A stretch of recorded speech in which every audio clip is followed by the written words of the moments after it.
G'day guys, how you going? Mike from Works Plus here. Welcome to Friday Tech Talk.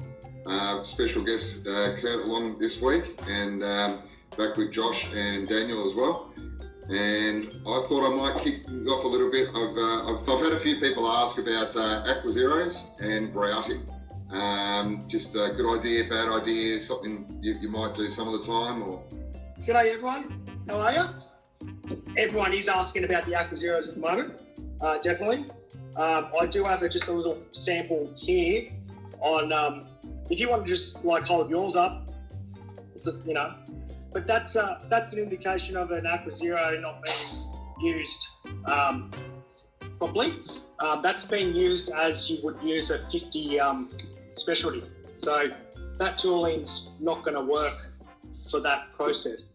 So when we're talking about grouting with the AquaZeros, we should have really grouted with a metal bond to start with. So I guess that terminology is not really right.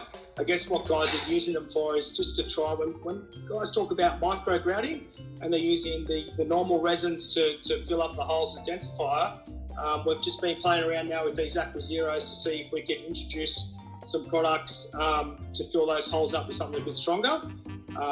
And at the same time, making sure the tool holds up to moving through that product. So, yeah, then I'm using a watered down grout in a spray bottle, and it really comes down to the operator. You've got to know how much to put down in front, and you've got to know the mix on what the mix ratio is. If you put too much grout in, it's gonna start to turn gummy and glue. You know what I mean? So, but in saying that, it's a great tool and it can be used on certain jobs. It's always a tool that I have on hand next to my 50 specialties, and within the first 10 to 15 minutes, I've worked out which tool I'm going to use. Okay. Yeah. Is there a criteria that operators can maybe look at their own flaws and say, okay, can you walk into a site and say, this particular material or process is going to suit this application? Or can you say, the AquaZeros are going to work in this environment or they're not going to work in this environment? Can you tell us a bit about that, if that's something you can possibly do without putting the tool under the machine? Personally, I'll always run tooling first on a floor that I haven't been on. I can get all the information from concrete plant, from the concreter. That's all well and good, but for me, as creating that profile on the floor, I'm going to run the tooling first, and I have a selection of tooling on hand. It's not going to just be the standard. This is the same process all the time. I'm going to have different things to use within that sample period, and I know visually on what I want to achieve within the first 15 to 20 minutes. Sure thing. Hey Josh, also I thought I'd just open that question up a little bit more. Obviously, for a lot of guys who haven't used the AquaZeros, I know originally they were designed for wet polishing. Is this correct? Yeah, that's correct. And so,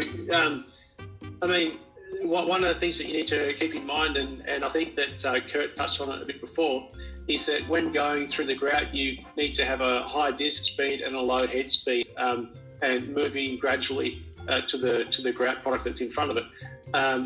Otherwise, it gums up and that sort of stuff. Now, you have to remember the AquaZero has been designed as a wet product, so it's very, very sensitive to heat. Hence, it's supposed to be used wet. You get very, very quick and fine refinement of texture when it's run wet. So when we're taking it out of that wet environment and running it dry or semi-dry, it's going to be very, very sensitive whether it's going to be run dry and then partially wet, because there'll be a lot of temperature in that tool. So I imagine, Kurt, that you'd be really on a nice edge and having to watch the process the whole way through to get all the timing and the ratios correct. Kurt, can I ask a question? Yeah. Cool, thanks. Can I ask 2 questions then? 2? Yeah. Okay. Yep. When it comes to densifier on surface polishers, Yep. When do you apply it, and how do you apply it each time that you do apply it? Yeah, good question. Is that the first question? And why? Okay, so with the densifiers and the surface polish, I'm using a potassium at the start, at the lower stage. So I'll probably, depending on how tight the slab is, I'll run a potassium at the start. Okay. Trying to use How are you applying that? spray. Oh. It's a spray down, but I will microfiber mop it around just to get the evenness. Then it's reapplied with the sprayer. Now, the sprayer, guys laugh at me all the time, it's critical. The sprayer is critical, the nozzle is critical, I believe. I see guys spraying with little Bunnings garden pumps and all that. It's leaving droplets and driplets everywhere. Like, that's not creating a textured, surface to move through. It's all in the technique. It's like I'm saying it to my guys all the time. It's technique. It's flick, get that stuff on there. Get those droplets going. So that's real key. Can you show us a bit of that technique now, even if you have to stand up? But for those guys who haven't been on one of our seminars, At the walk back, it's important. you just got to at the end. Thanks, gentlemen. It's been a great chat. I think we covered off on a lot of good things. Thanks, Kurt, for joining us today. It was really good. Yeah, I miss you a lot, baby. And have a good weekend. Yeah. Have a great awesome. weekend, everyone. Thank you, Daniel. Thank you, Mike. Have a Cheers, good weekend. Take care. That was fun. No pressure. No pressure. There's a lot of, when guys are on my sites, they pick up a lot of things, and I think one of the biggest things that I get when guys see how I run on the job is you make it look so easy. It's how did you get it done so quickly? He's so fit. How are you so sexy? I mean, these things. The funny thing is, Kurt, I've actually never seen you run.